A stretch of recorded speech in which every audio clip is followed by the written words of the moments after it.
लपड़ झपड़, लड़का लड़की, स्त्री पुरुष, लिविंग, कमरा, ओयो, इन सब पे महाराजों को नहीं बोलना चाहिए, इमामों को नहीं बोलना चाहिए। अनिरुद्धाचार्य जी को मैंने कई जगह सुना है, मुझे लगा उनकी विशेष रुचि रहती है इन्हीं सब सब्जेक्ट्स में। क्या लगा को विशेष रुचि है ऐसे मसलों में, उनका स्पेशलाइजेशन इन्हीं मसलों में है, ऐसा मुझे लगता है। कोई लड़की आएगी उनके कार्यक्रम में बैठेगी, वो कोई सवाल पूछेगा, फिर महाराज जी उसका ऐसा चटकारेदार जवाब देंगे पचरंगाचार जैसा। नहीं, ये क्या कह रहे हो, क्या मानसिकता है? स्त्री की देह से आगे नहीं जाना चाहते? क्यों क्यों नहीं जाना चाहते?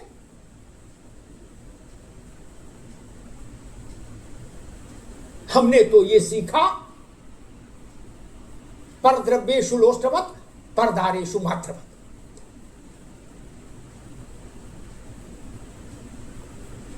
आपको पता है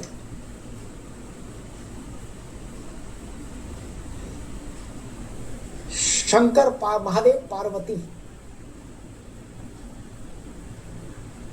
राम और सीता जी, कृष्ण और रुक्मिणी, ये आज की भाषा में कहें तो मैरिज एक्ट के नियमानुसार विवाहित थे ना? यतिमा हाँ ना बोलो भाई, मौलाना साहब आप भी बोलो हाँ ना, वो थे ना? एक ग्रंथ दिखा दीजिए जिसमें स्त्री पुरुष के संबंध में ऋषि ने रुचि ली हो, एक ग्रंथ दिखा दीजिए। हमने उनको माता पिता कह के ही प्रणाम किया। एक ग्रंथ दिखा दीजिए। ये पश्चिम और भारत का अंतर है देवेंद्र भाई, पश्चिम और भारत का ये अंतर है। कालिदास ने एक जगह लिबर्टी लेने की कोशिश की थी महादेव और पार्वती के संदर्भ में, तो ग्रंथ पूरा नहीं हुआ। हमने किसी दूसरे रूप में स्वीकार ही नहीं किया।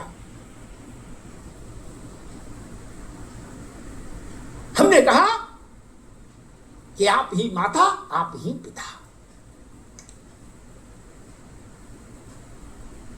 हमने कभी वैसा सौंदर्य का वर्णन भी नहीं किया,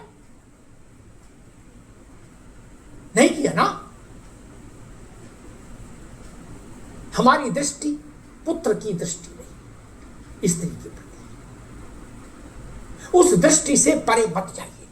कौन मुंह मार रहा है, कौन डंडा मार रहा है, सब क्या चक्कर में पड़े हो महाराज? कौन सी भाषा है?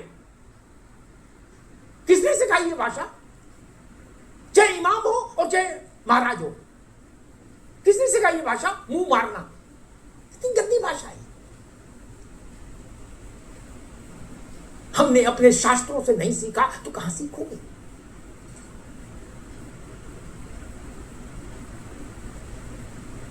भगवान राम और जगत जननी सीता, कृष्ण और रुक्मिणी संतानें हुई, महादेव और गौरी पार्वती संतानें हुई।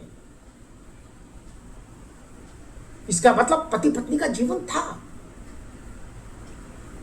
लेकिन भारत ने उस दृष्टि से कभी नहीं देखा, उस पट को कभी खोलने की धृष्टता ही नहीं की। हम अपने माता पिता के वैवाहिक जीवन पर चटकारे लेते हैं क्या? नहीं ना, नहीं लेते ना आशीष भाई, नहीं लेते ना। ये हमारी मर्यादा है।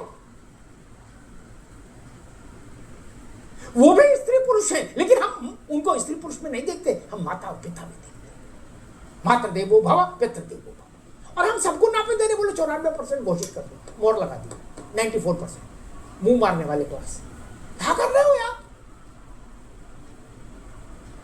और जैसा मैंने रुद्राचार्य जी के लिए कहा, उनका मुझे लग रहा कुछ इसमें विशेष रुचि है, इस तरह के मसालों में कुछ स्पेशलाइजेशन है।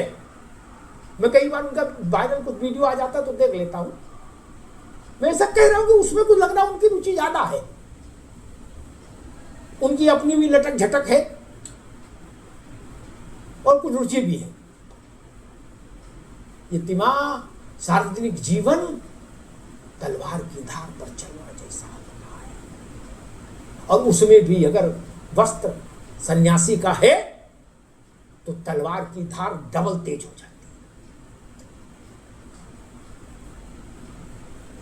है। अब बड़े बड़े ऋषि आचार्यत्व से स्खलित हो गए, ये इतिहास बताता है वैदिक काल का। मैं नाम लेके बताऊं, यतिमा, उनके पास भी शिष्य थे, उनके पास भी आश्रम था, लेकिन हमारे धर्म ने कहा कि हम आपको आचार्यत्व से बहिष्कृत करते। कहा कि नहीं कहा? कुछ कर्म ऐसे हो गए, कुछ ऐसे खेला हो गए कि उनको बहिष्कृत कर दिया।